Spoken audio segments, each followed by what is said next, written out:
Hello viewers and explorers, welcome to the second part of our video on Dhanushkodi.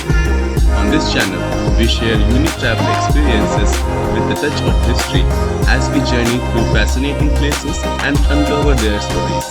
In the aftermath, the Indian government declared Dhanushkodi as ghost town, unfit for habitation. For decades, it laid abandoned, ruined, haunting monuments of nature fury. The sands are untouched and waves crashing in the hypnotic symphony of calm and chaos. Today, a small community, about 500 fishermen, lives here. Their lives are intricately woven into a tide of tourists arrive in jeeps seeking history, solace, touch of mystical.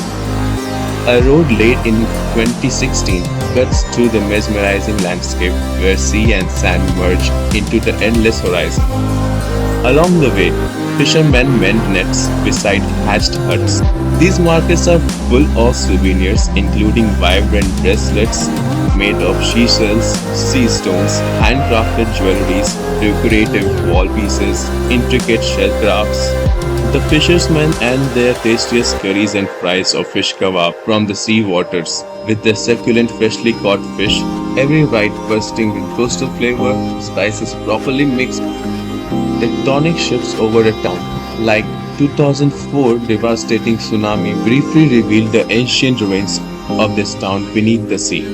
Some say that place is haunted. Locals have stories of sounds like spirits, which can be hums of waves clashing, and eerie silence in case wandering through night. Most visitors leave by sunset. They are not allowed to stay there because of sudden high tides. To journey, Dhanushkodi continues southeast 18 kilometers towards the very edge of India. This is where India's heartbeat feels raw and true.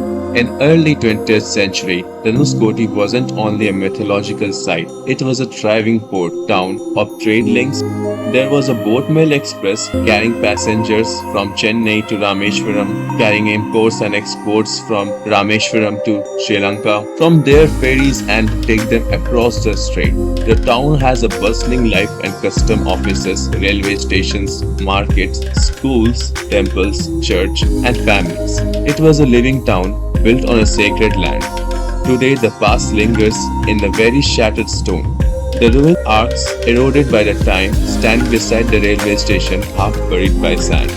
Whether you seek footprints of Rama, the whisper of history and touch of nature, Dhanushkodi and Pamba Bridge will leave you changed. So pack your curiosity, perhaps a piece of your soul for this journey.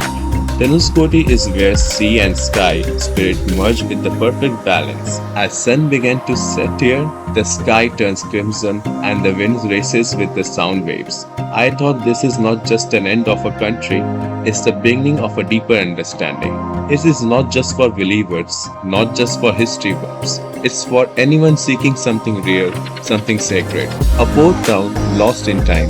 By 20th century, Dhanushkodi evolved into more than a spiritual site. It was a bustling port. Trade with Sri Lanka flourished. Travelers boarded from boat mail expresses to Chennai and Rameshwaram. Over 3,000 people called this place a home until nature reclaimed it. On December 22, 1964, tragedy struck. A cyclone with winds ranging 280 kilometers per hour and waves towering like giants swept through in the dead of night. By dawn, town was gone. 1,800 lives were lost, included 115 souls boarding the train, devoured by the sea. This ferocious cyclone ravaged the town. Homes, schools, lives all were reduced to ruin. Dreams dissolved into the sea. Standing at the farthest tip of Dhanushkodi with nothing but the ocean ahead, I felt small but not lost. Felt part of something far greater.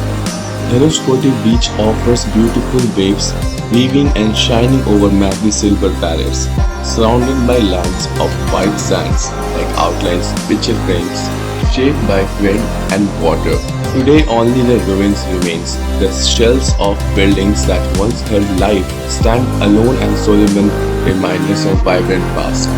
The only structure that have survived the storm entirely was Kutanda Ramaswamy Temple, which still stands tall today. Witnesses the both glory and tragedy of Dhanushkodi. This temple, miraculously spared by cyclone, still stands, with the resilience and divine faith. It glows with the story of Rama and Vibhishana alliance. The temple is only historical structure survived after 1964 cyclone that washed away Dhanushkodi. Inside the temple, visitors can find shrines of Rama, Lakshmana, Sita, Hanuman, Vibhishana, and other Hindu devis and devas. Several vintage paintings are also there, estimated to be earlier than 1960. The temple is surrounded by the sea, remains a tourist attraction. It is easily accessible while heading Dhanushkodi. If you enjoyed this video and have something to add and share, tell us in comment. Don't forget to like and share and subscribe for more adventures like this. If you haven't subscribed yet, please do it. Your likes and comments motivate us a lot. And thanks for watching this video.